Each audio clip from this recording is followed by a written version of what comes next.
علی بھائی پاکستان اگلے 100 سال ترقی کی طرف بڑھتا ہوا نظر نہیں آ رہا. جمہوری نظام سے بہتری آئے گی یا خلافت سے؟ میرے بھائی نہ خلافت سے کچھ ہونا ہے نہ ڈیموکریسی سے کچھ ہونا ہے. وہ غامدی صاحب والی بات ہے, ہم نے کافروں کے رول بھی ایمانداری سے اپلائی کیے ہوتے ہیں نا, تو اس کی برکات بھی نظر آ جاتی ہیں.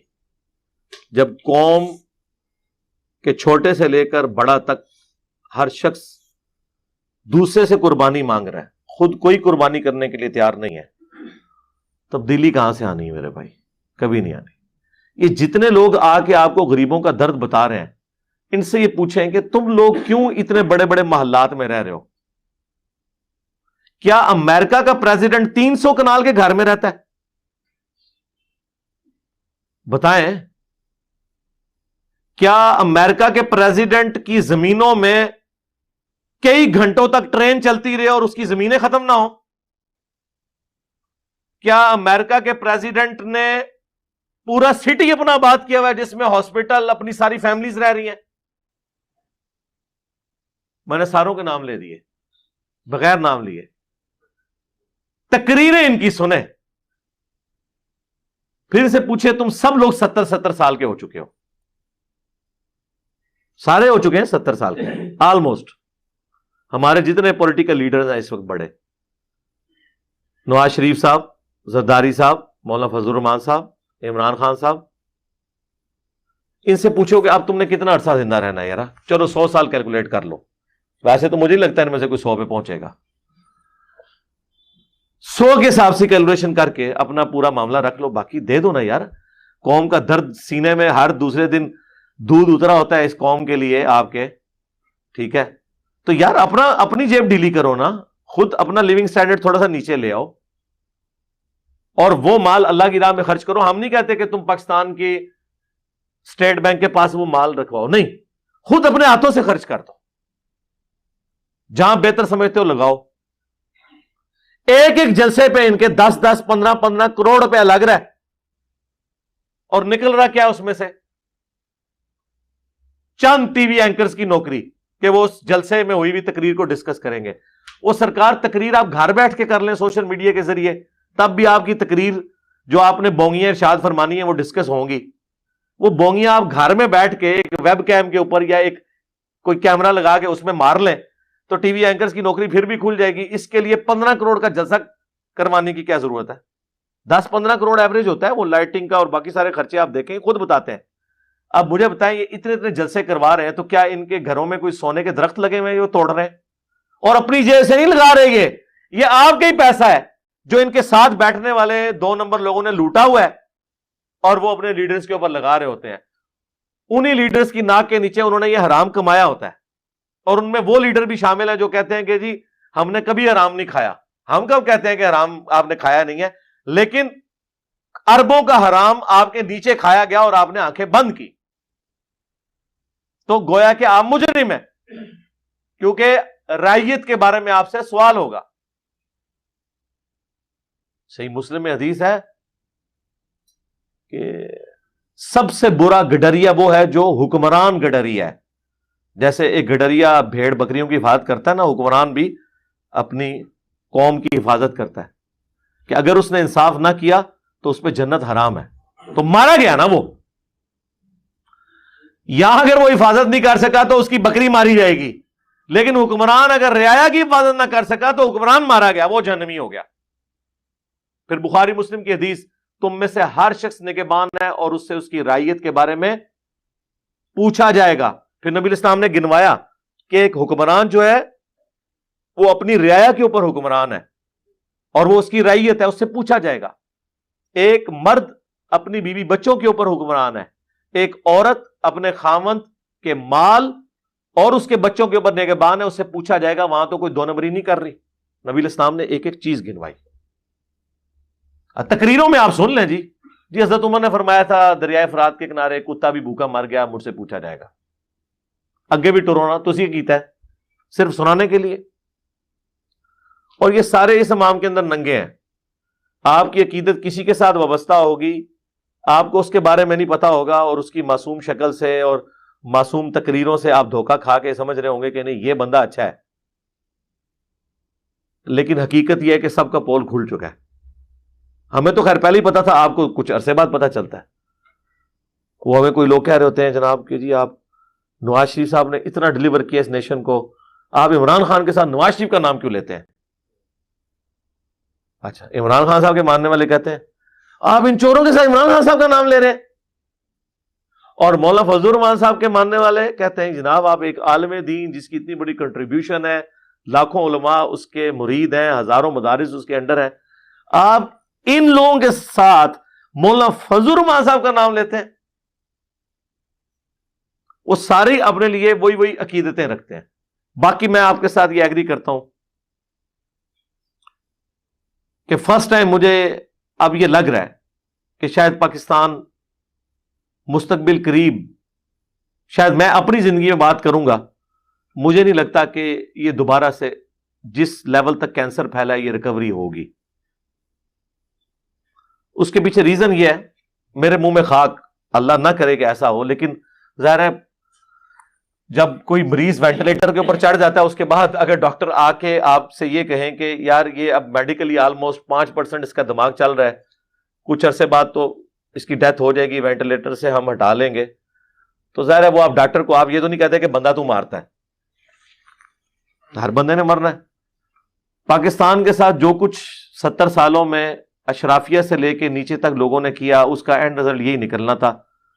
بچپن سے ہر بندہ ایک محاورتاً جملہ بولا کرتا تھا, دیکھیں جی پاکستان پہ اللہ کا خاص کرم ہے, ہر بندہ ہی کھا رہا ہے اور مکنا نہیں.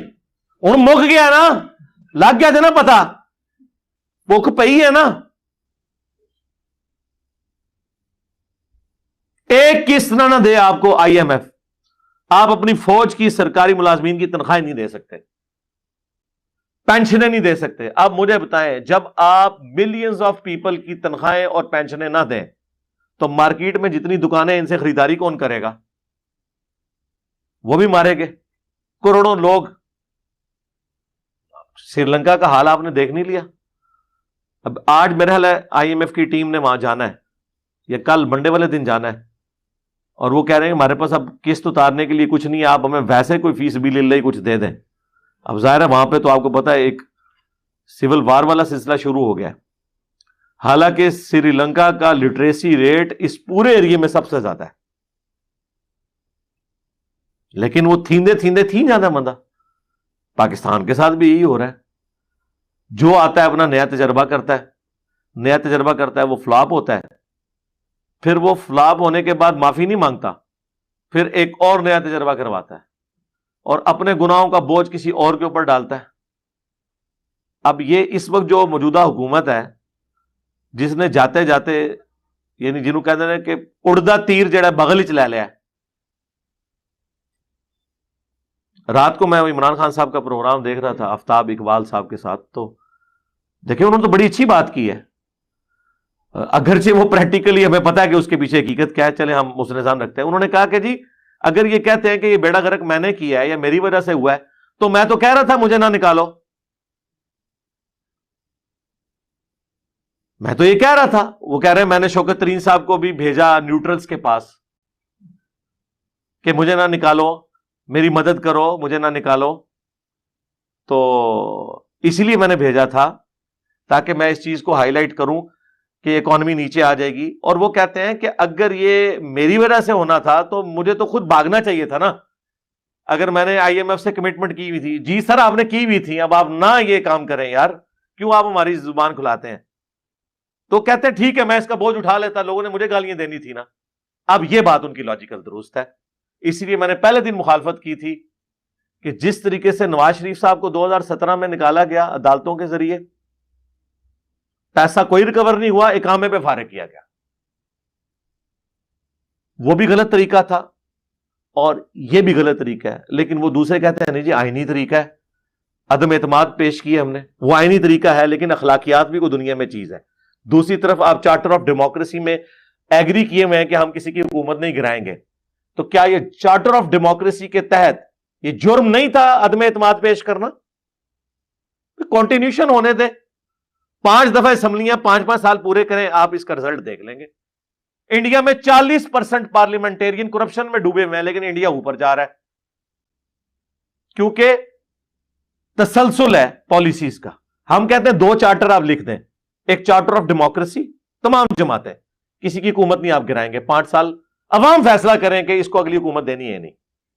اور دوسرا چارٹر آف اکانومی، جو اکنامک پالیسیز بنے گی وہ مل بیٹھ کے ہوں گی، حکومت جس مرضی پارٹی کی ہو لیکن مل بیٹھ کے ایک چیز ڈیسائیڈ ہوگی، چاہے کسی پارٹی کی گورنمنٹ آئے، ملک کی پالیسیز ویسے ہی چلتی رہے.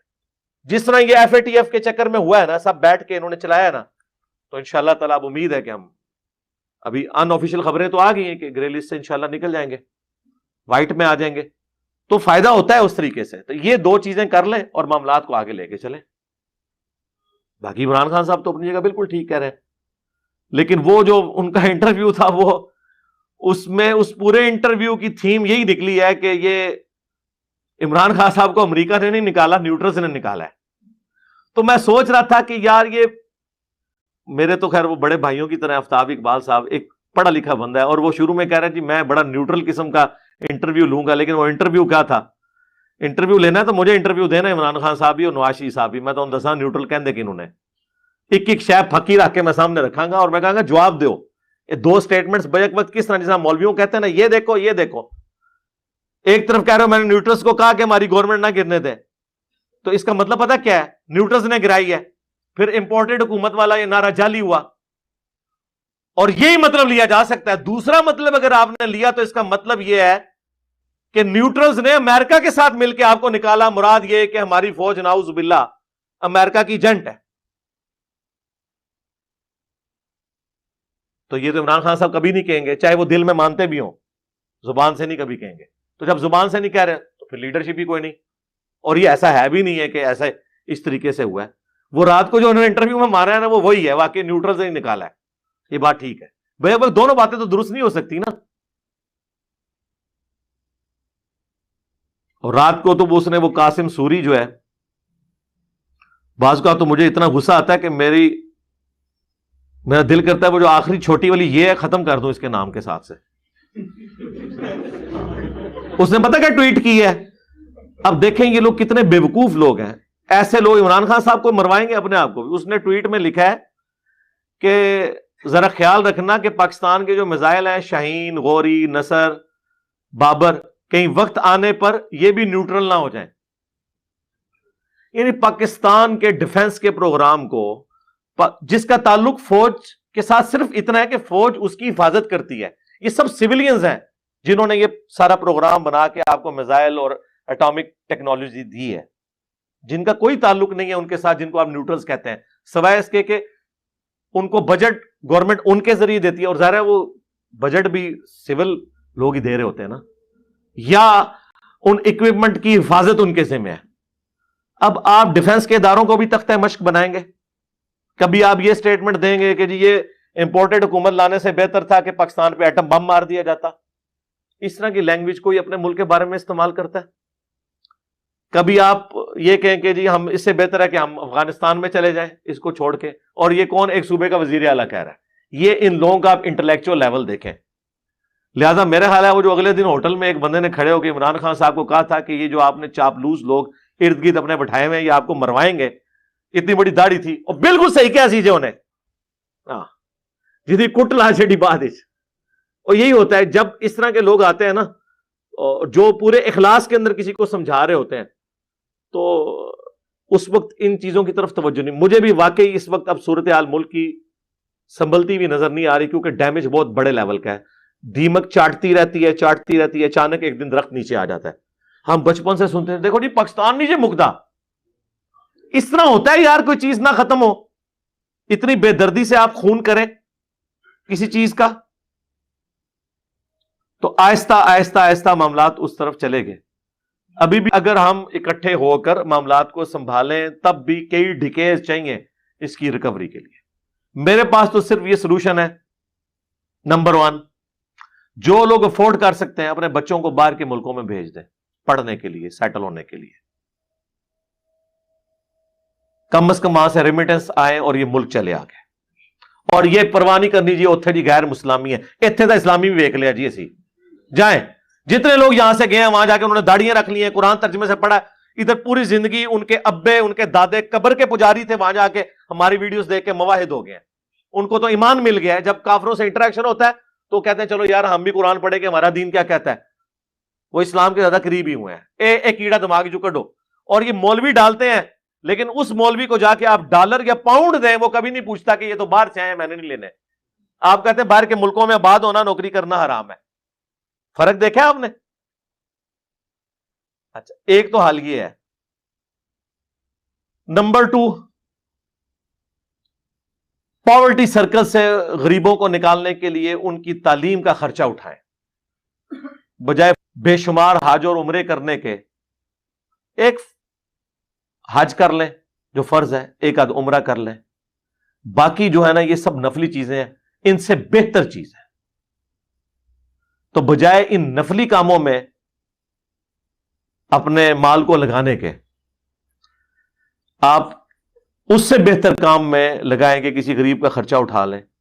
پاکستان جیسے غریب ملک میں کسی کو غربت کے دائرے سے باہر نکالنا ہے تو آپ کوئی ایک بچہ پڑھا دیں, اور اکثر لوگ جو ہیں اپنے بچوں کو پڑھا نہیں پاتے, بچے بہت لائق ہوتے ہیں صرف خرچے کی وجہ سے. اب تو کالج یونیورسٹیز کے خرچے آپ ذرا دیکھیں, تو اس طریقے سے اوپر آ سکتا ہے ملک.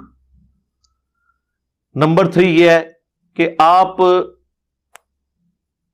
جتنی کوشش کر سکتے ہیں اللہ کی راہ میں خرچ کریں, اپنے غریب لوگوں کے اوپر پیسہ لگائیں, بجائے مڑ مڑ کے اپنے لوگوں کو ہی خرچ کرنے کے.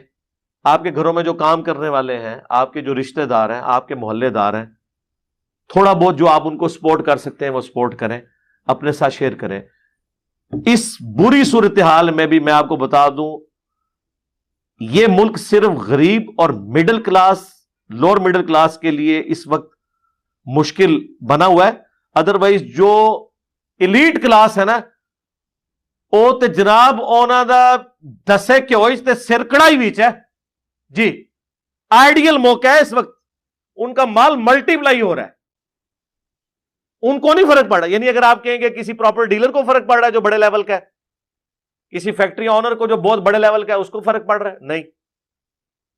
وہ تو باہر سے اگر مال پہلے منگوا رہا تھا $1,00,000 کا, اب آ رہا ہے $1.5 lakh کا, تو وہ آگے اتری قیمت بڑھا دے گا, اسے تو کوئی فرق نہیں پڑتا.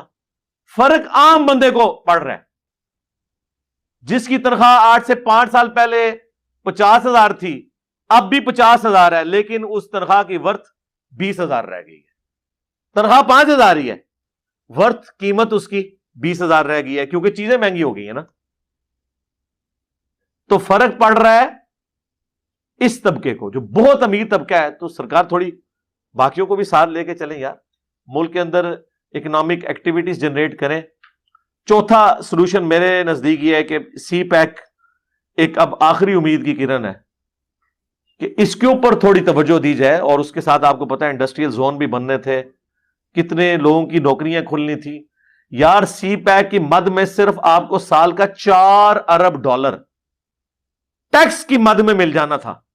اتنا ہی آپ کے بجٹ کا خسارہ ہوتا ہے, آپ کو پوری زندگی IMF جانے کی ضرورت ہی نہیں پڑنی تھی. $4 ارب بغیر کچھ کیے ہوئے ملنا تھا.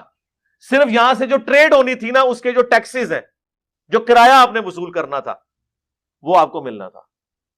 اس کو بھی آپ نے دیکھا کس طریقے سے سازش کر کے معاملات کو چلایا گیا. تو دلیری تو دکھانی پڑے گی نا, اور کال اور فیل میں تضاد نہ ہو.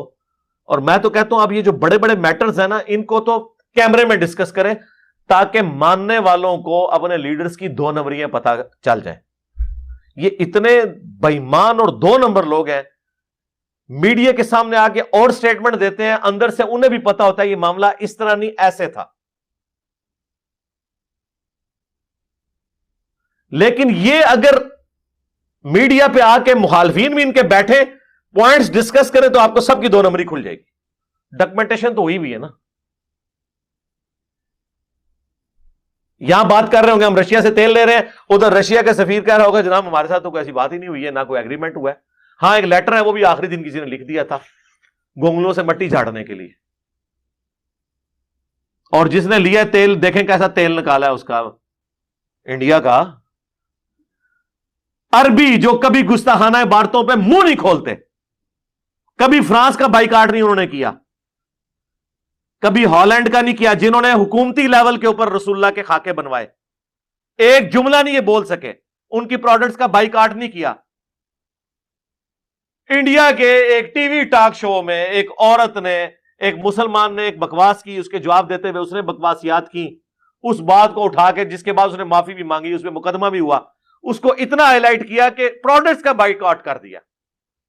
تو آپ کو سمجھ آنا چاہیے کہ گھالوچ کوئی اور ہے پیچھے. پھر آپ کو پتا ہے وہ ہیں جن کو عمران خان صاحب امپورٹڈ کہتے ہیں, ٹھیک ہے.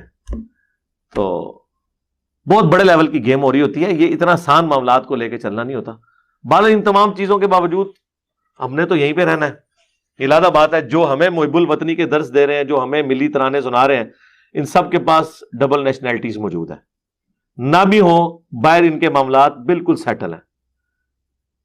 شہباز شریف صاحب جس وقت چاہیں باہر سیٹل ہو سکتے ہیں, کوئی مسئلہ نہیں ہے. زرداری صاحب کے لیے کوئی مسئلہ نہیں ہے. عمران خان صاحب کے تو بچے باہر ہیں, ایکس بیوی باہر ہیں, ان کے لیے بھی کوئی مسئلہ نہیں ہے.